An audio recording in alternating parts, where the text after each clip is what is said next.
Namaste, and welcome to an introduction to Vinyasa Yoga. My name is Serena Stone, and I'm going to be your guide as we get to know more about this gentle, powerful yoga form. Vinyasa Yoga is a simple way to develop strength, balance, and flexibility in your body, mind, and spirit through focused movement and controlled breathing. It doesn't matter if you can touch your toes or balance on your head. What matters is that you use the practice to find and then move past your current limitations. It doesn't matter what they are or where you are in your practice. For example, some people are naturally flexible, some are naturally strong, and others have a great sense of balance. Also, a person's body characteristics can make some poses easier than others. Like the length ratio between your arms and legs could determine if a pose feels natural or seems nearly impossible. What's key in yoga is that everyone works at their own yoga practice at their own pace. Then each of you will experience the benefits in your own way.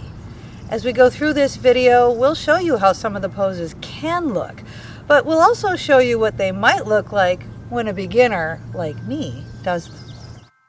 Vinyasa is a form of yoga that links slow, gentle body movements to breath. But the term vinyasa can mean different things depending on the context. It also refers to a specific sequence of moves used to transition between yoga poses. The typical vinyasa begins with the plank pose. On a slow, smooth exhale, the body is shifted forward and the shoulders lowered into low plank. A slow inhale brings you to upward dog. And finally, another exhale takes you to downward facing dog or down dog, which is one of the key resting poses in Vinyasa Yoga. The high plank pose builds strength in the upper body and core. The low plank builds endurance. Upward dog opens the heart and stretches the spine. Depending on your strength level, you may opt to do these postures from your knees. You may skip any or all postures in any given set. You can, for example, hold high plank for a couple of breaths and then shift back to down dog on an exhale. Or you could just shift back to down dog and hold that for the vinyasa period. So as long as you're moving with your breath and you're breathing, you're all good. Because downward facing dog or down dog is a key posture used to help set up many of the other yoga poses, it's important to get the alignment for it just right. Starting with the feet, they should be hips width distance apart and the feet should be parallel. Weight should be on the ball mounds of the toes, but the toes should be relaxed. The heels are relaxing down toward the mat, but don't need to touch the mat. A gentle bend in the knee can be very helpful to protect against overextending the knees and also helps release tension in the low back. The hips are raised high and the abdominal muscles are pulling in and up to form an upside down V. The back and arms are straight. The hands are placed firmly on the mat with the fingers spread wide, with the middle finger pointing straight forward, with weight spread evenly across the palms of the hands. Ideally, the distance between your hands and the feet should be exactly the same as they are in high plank. You can check this simply by shifting your weight forward into high plank. When you do, your shoulders should come directly over your hands. If not, you can adjust your feet or hands until they do, and then lift your hips back up and back into down dog. Eventually, down dog will become a natural resting pose, or so I'm told. Because the first move in the vinyasa is from high plank into low plank, which in ancient Sanskrit is called Chaturanga Tadasana. Some vinyasa instructors will also call a vinyasa a chaturanga. Each vinyasa session should begin with a peaceful settling in process, where you filter out distractions, focus on slow, lengthy breaths, and pay attention to your body. The mental part of this process is just as important as the physical, and it should not be skipped over. After settling in, it's important to warm up before beginning some of the more challenging postures. This is typically done with a series of sun salutations, which go something like this.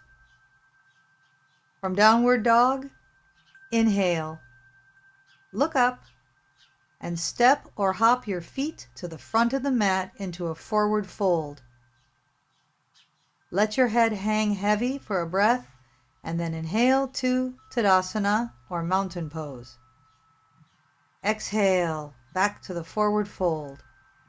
Inhale to a half lift, then exhale. Plant the hands and step or hop your feet back to high plank. Hold it for an inhale, and then the last part of the sun salutation is a vinyasa. So exhale to low plank, inhale to upward dog, and then exhale back to downward dog. There are many variations of the sun salutation, and it's not uncommon to do multiple variations during the same class as part of warming up. Once warmed up, a vinyasa class will then begin taking you through the various standing and seated yoga poses. Each pose, or series of poses, will be done on both the right and the left sides, with a vinyasa in between.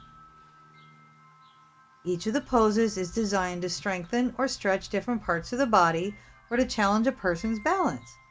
Many of them do all three at the same time. There is Warrior 1, Warrior 2,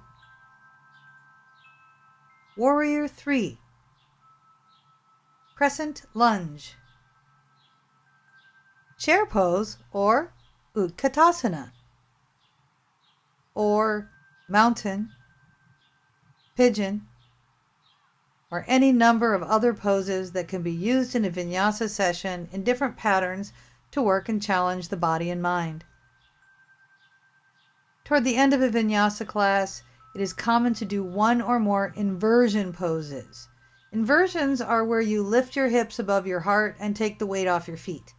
This calms the mind, helps with the blood circulation, and a lot more. It's a great way to slow the body down and prepare to let it rest in the final pose, Shavasana, which some people would call the hardest pose in yoga. Shavasana looks a bit like you're taking a nap. It's actually a fully conscious pose where the aim is to be awake, yet completely and totally relaxed. For those of us who lead busy lives, this is a rejuvenating state and easier to do following a good vinyasa workout. Putting all that together, a sequence in a typical vinyasa class could look something like this.